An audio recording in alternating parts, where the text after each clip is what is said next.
សួងការពារជាតិតៃវ៉ាន់បានប្រកាសនាថ្ងៃនេះថាតៃវ៉ាន់នឹងធ្វើតេស្តសាកល្បងលើការផ្លាស់ប្ដូរទីតាំងខ្សែសង្វាក់ផលិតកម្មអាវុធនិងការបំផ្លាញរោងចក្រស៊ីវិលឲ្យទៅជាកន្លែងផលិតសម្រាប់វិស័យយោធានៅក្នុងសមយុទ្ធប្រចាំឆ្នាំនៅខែក្រោយនេះ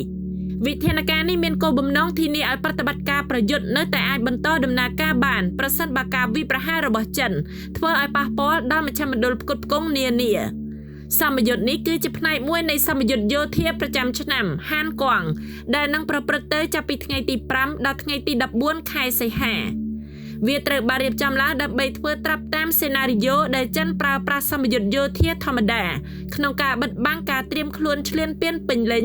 មកលើតៃវ៉ាន់ដែលនឹងជំរុញឲ្យកងកម្លាំងប្រដាប់អាវុធរបស់កោះនេះបង្កើនកម្រិតត្រៀមខ្លួនប្រយុទ្ធជាបន្ទាន់និងធ្វើសមយុទ្ធឆ្លើយតបយ៉ាងរហ័សយោងតាមផែនការរបស់ក្រសួងការពារជាតិតៃវ៉ាន់ការធ្វើសមយុទ្ធនេះនឹងសាកល្បងថាតើកោះតៃវ៉ាន់អាចបំបែកទីតាំងផលិតកម្មឧស្សាហកម្មបានដែរឬយ៉ាងណាខណៈដែលនៅតែរក្សាកម្រិតផលិតកម្មចាំបាច់សម្រាប់ទ្រទ្រង់កងកម្លាំងប្រដាប់អាវុធរបស់ខ្លួនក្នុងករណីមានការប៉ះទង្គិចគ្នានេះឆ្លុះបញ្ចាំងពីកង្វល់ចម្បងមួយរបស់តៃវ៉ាន់ក្នុងពេលមានសង្គ្រាមពោលគឺការព្រួយបារម្ភថាប្រទេសចិនដែលអះអាងថាខ្លួនមានអធិបតេយ្យភាពលើកោះដែលគ្រប់គ្រងតាមបែបប្រជាធិបតេយ្យមួយនេះនឹងព្យាយាមធ្វើឲ្យខូចខាតដល់មជ្ឈមណ្ឌលបញ្ជាកំពង់ផែទីតាំងភស្តុភារនិងទីតាំងឧស្សាហកម្មការពារជាតិនៅដំណាក់កាលដំបូងនៃការវាយប្រហារណាមួយរដ្ឋាភិបាលតៃវ៉ាន់បដិសេធការអះអាងរបស់ក្រុងប៉េកាំងស្ដីពីអធិបតេយ្យភាពដោយលើកឡើងថាមានតែប្រជាជនតៃវ៉ាន់ប៉ុណ្ណោះដែលអាចសម្រេចចិត្តលើអនាគតរបស់ពួកគេបាននៅក្នុងសន្និសីទសារព័ត៌មានមួយលោកឧត្តមស្នេហ៍តូលូវ៉ាន់យន់ជាប្រធានផ្នែកប្រតិបត្តិការរួមបានថ្លែងថាការធ្វើសម្ពយុទ្ធនេះគឺផ្អែកលើសមត្ថកម្មដែលថាកងកម្លាំងចិនប្រើប្រាស់សម្ពយុទ្ធយោធារួមគ្នាប្រចាំឆ្នាំជាលក្ខណៈធម្មតាដើម្បីបិទបាំងការវឹកហាត់ចុះចតកងទ័ពទ្រង់ទ្រាយធំនិងលាក់បាំងផែនការវាយប្រហារកោះតៃវ៉ាន់ខណៈពេលដែលពួកគេកំពុងបញ្ចប់ការត្រៀមលក្ខណៈចុងក្រោយសម្រាប់ការវាយប្រហារលោកលូបានបញ្ជាក់ថាសម្ពយុទ្ធនេះនឹងធ្វើឡើងក្នុងទម្រង់ជាការផ្លាស់ប្ដូរទីតាំងនៃឃ្លាំងអាវុធលេខ202របស់ការិយាល័យសពាវុធដែលស្ថិតនៅរដ្ឋធានីតៃប៉េទៅកាន់ទីតាំងថ្មីក្នុងស្ថានភាពសង្គ្រាមព្រមទាំងមានការគៀកោរោងចក្រស៊ីវិលដែលទទួលបន្ទុកលើការផ្គុំគ្រឿងបន្លាស់ជាប្រព័ន្ធពេញលេញបន្ទាប់ពីមានការចេញប័ណ្ណបញ្ជាបន្ទាន់លោកលូបាននិយាយថាសមយុទ្ធនេះក៏នឹងសាកល្បងសមត្ថភាពរបស់តៃវ៉ាន់ក្នុងការរក្សាផ្លូវសមុទ្រឲ្យបើកចំហនិងការពារការដឹកជញ្ជូនសម្ភារៈសំខាន់ៗផងដែរលោកបានបន្ថែមថាកងទ័ពជើងទឹកនិងឆ្មាំសមុទ្រនឹងធ្វើសមយុទ្ធរួមគ្នាដោយប្រើប្រាស់កងទ័ពពិតឧបករណ៍និងគ្រាប់រំសេវសម្រាប់ការកែលម្អនាវាឆ្មាំសមុទ្រ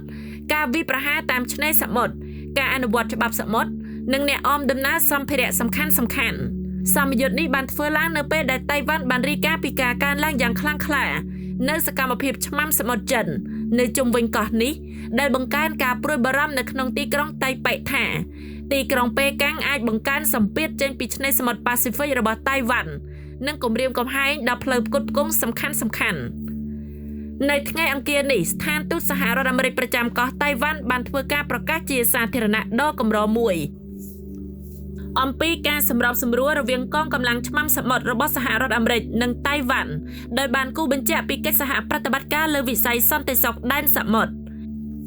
វិទ្យាស្ថានអាមេរិកប្រចាំតៃវ៉ាន់បានលើកឡើងនៅក្នុងការបង្ហោះលើបណ្ដាញសង្គម Facebook ថាសហរដ្ឋអាមេរិកពេញចិត្តចំពោះភាពជាដៃគូរបស់តៃវ៉ាន់លើវិស័យសន្តិសុខនិងសុវត្ថិភាពដែនសមុទ្រហើយគាំទ្ររាល់ការរួមចំណែកដ៏មានអត្ថន័យរបស់តៃវ៉ាន់ចំពោះបញ្ហាសកលនានារួមទាំងការផ្លាស់ប្ដូរបទពិសោធន៍លើការអនុវត្តច្បាប់ដែនសមុទ្រនិងកិច្ចសហប្រតិបត្តិការអន្តរជាតិផងដែរ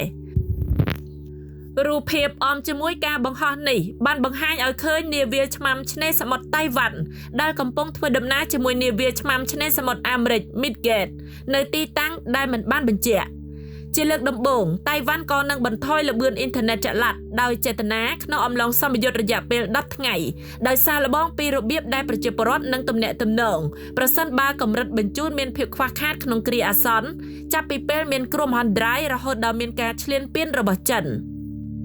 សូមអរគុណចំពោះការយកចិត្តទុកដាក់តាមដានទស្សនារបស់លោកអ្នកជួបគ្នានៅវីដេអូក្រោយៗទៀត